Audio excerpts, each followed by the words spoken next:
Kissinger, published for the Council on Foreign Relations by Harper & Brothers, New York. In truth, the manuscript had already been 80% written while Kissinger was at Harvard. The study group continued veiled in secrecy. A clue to the seriousness Kissinger attached to the study can be found in statements by his wife and friends. Many of them stated that Henry would leave home early each morning and return late each night without speaking to anyone or responding to anyone. It seemed, in fact, as if he were in another world which held no room for anyone else.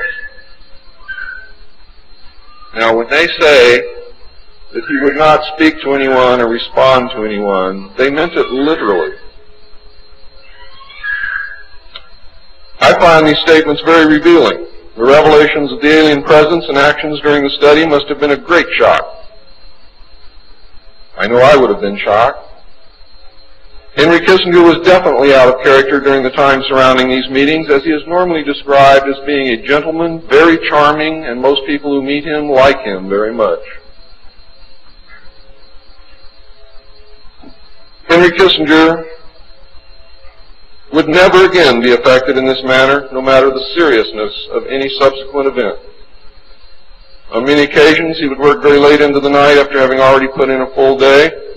Coupled with his not speaking, this behavior eventually led to his divorce. A major finding of the alien study was that the public could not be told, as it was believed that this would most certainly lead to economic collapse, collapse of the religious structure, and national panic, which would lead into anarchy.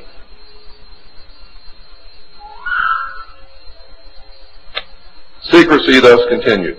An offshoot of this finding was that if the public could not be told, then the Congress could not be told. Thus, funding for the projects and research would have to come from outside the government. There are some things beginning to fall into place. Without aliens, you cannot make sense of anything else that's been happening for the 44 years. You put the aliens in the middle of this stuff and you've got all the answers, every one of them. In the meantime, money was to be obtained from the military budget and from CIA confidential non-appropriated funds. Another major finding was the aliens were using humans and animals for a source of glandular secretions, enzymes, hormonal secretions, blood, and in horrible genetic experiments. The aliens explained these actions as necessary to their survival.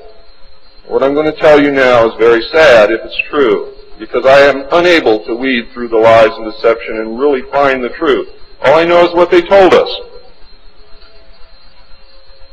They stated that their genetic structure had deteriorated and that they were no longer able to reproduce. They stated that if they were unable to improve their genetic structure, their race would soon cease to exist. We looked upon their explanations with extreme suspicion. Since our weapons were literally useless against the aliens, MJ-12 decided to continue friendly diplomatic relations with them until such time as we were able to develop a technology which would then enable us to challenge them on a military basis. Overtures would have to be made to the Soviet Union and other nations to join forces for the survival of humanity. In the meantime, plans were developed to research and construct two weapon systems using conventional and nuclear technology, which would hopefully bring us to parity. The results of the research were projects Joshua and Excalibur. Joshua was a weapon captured from the Germans, which at that time was capable of shattering 4-inch thick armor plate at a range of 2 miles using low-frequency aimed sound waves. And it was believed that this weapon would be effective against the alien craft and beam weapons. Excalibur was a weapon carried by missiles not to exceed 30,000 feet above ground level, not to deviate from designated target more than 50 meters, that would penetrate 1,000 meters of tufa hard-packed soil such as that found in New Mexico, would carry a 1 megaton warhead, and was intended for use in destroying the aliens in their underground bases. Joshua was developed successfully but never used to my knowledge. Excalibur was not pushed until recent years, and now there is an unprecedented effort to develop this weapon. The people who are working on these weapons tell us that they have never been pushed so hard in their history working on any project than they are being pushed to develop Project Excalibur. What I'm going to read you next may upset some of you, but it's absolutely true. The events at Fatima in the early part of the century were scrutinized. On suspicion that it was alien manipulation, an intelligence operation was put into motion to penetrate the secrecy surrounding the event. The United States utilized its Vatican moles that had been recruited and nurtured during World War II and soon obtained the entire Vatican study, which included the prophecy. And I don't care what you've ever read before, you have not read the true prophecy. This prophecy stated that if man did not turn from evil and place himself at the feet of Christ, the planet would self-destruct and the events described in the book of Revelations would indeed come to pass. It stated that a child would be born who would unite the world with a plan for world peace and a false religion beginning in 1992. By 1995, the people would discern that he was evil and was indeed the Antichrist. World War III would begin in the Middle East in 1995 with an invasion of Israel by a united Arab nation using conventional weapons, which would culminate in a nuclear holocaust in the year 1999. Between 1999 and 2003, most of the life on this planet would suffer horribly and die as a result. The return of Christ would occur in the year 2011. Is this true? I don't know. I know that it was decided by the United States government that this was indeed an alien event, and I believe that this is more deception which is being heaped upon us. So don't go out of here thinking that the world is going to end tomorrow because of this. It might because of something else, and I'm going to talk about that, but not because of this.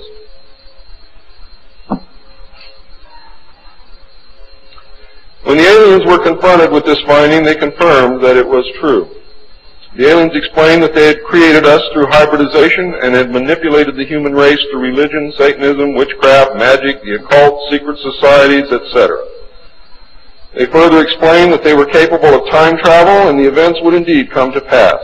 Later exploitation of alien technology by the United States and the Soviet Union utilizing time travel confirmed that indeed something bad was going to happen.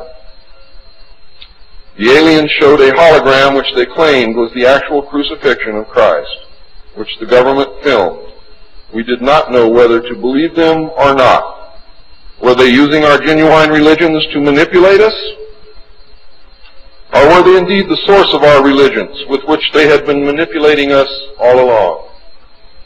Or was this the beginning scenario of the genuine end times and the return of Christ which had been predicted in the Bible? No one knew the answer. And I don't know the answer either.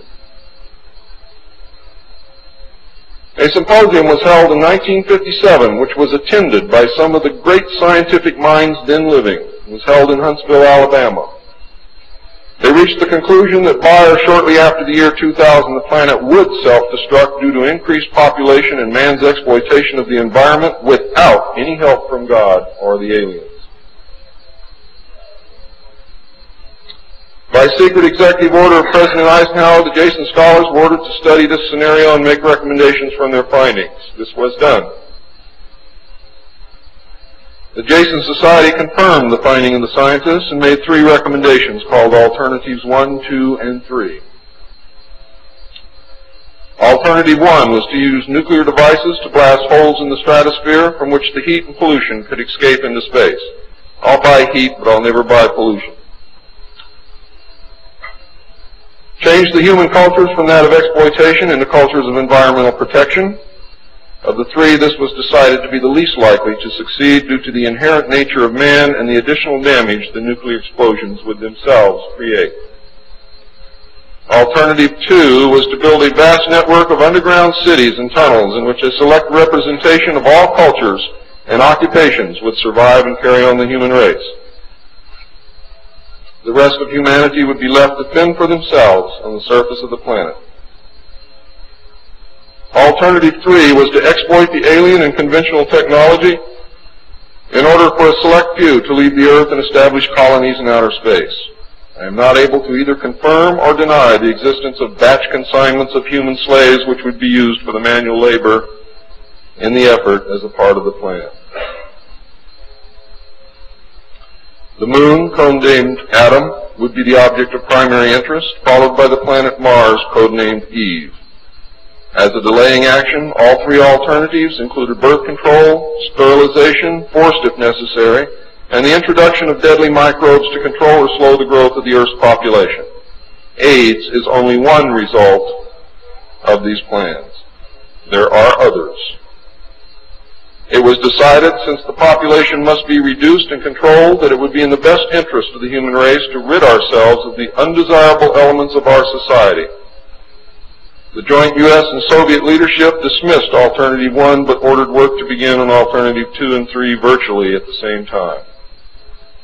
Those of you in the state of Washington who report hearing machinery underground are probably correct. In 1959, the RAND Corporation hosted a deep underground construction symposium. I have a copy of this symposium report, which I'm not supposed to have.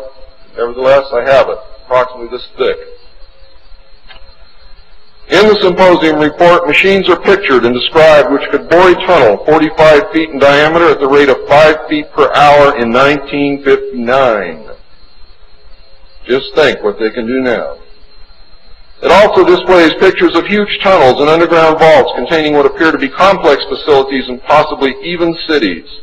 It appears that the previous 5 years of all-out underground construction had made very significant progress by that time. The ruling powers decided that one means of funding the alien-connected and other black projects was to corner the illegal drug market.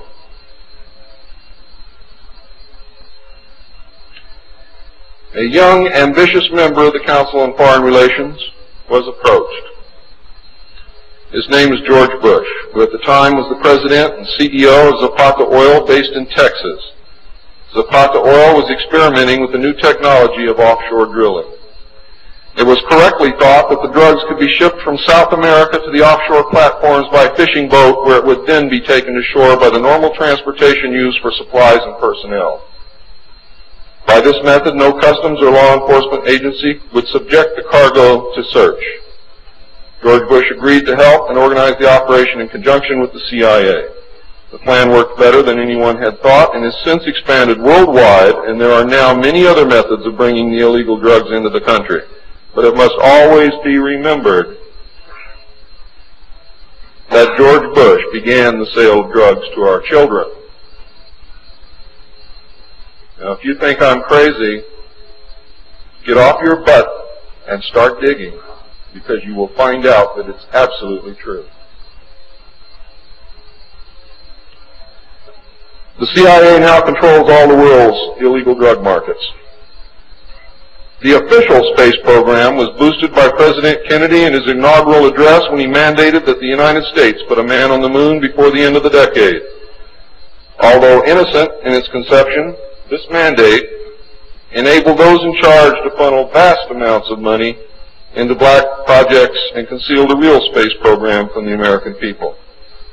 A similar program in the Soviet Union served the same purpose. In fact, a joint alien United States and Soviet Union base already existed on the moon at the very moment Kennedy spoke the words.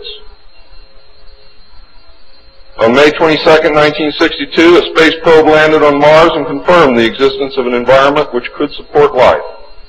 Not long afterward, the construction of a colony on the planet Mars began in earnest. Today, there is a colony which exists on the planet Mars. It is a United States-Russian alien facility.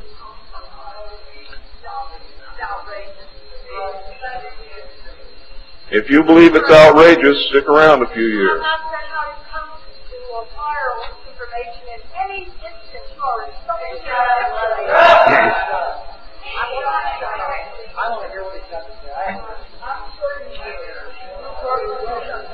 This is very disturbing information, and I don't expect anyone to believe it.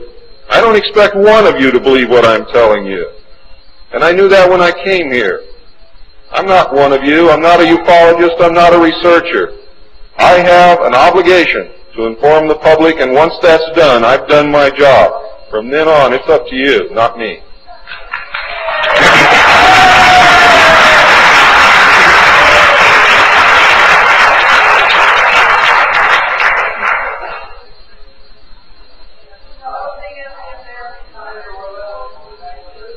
This colony exists on Mars, populated by specially select people from different cultures and occupations taken from all over the Earth.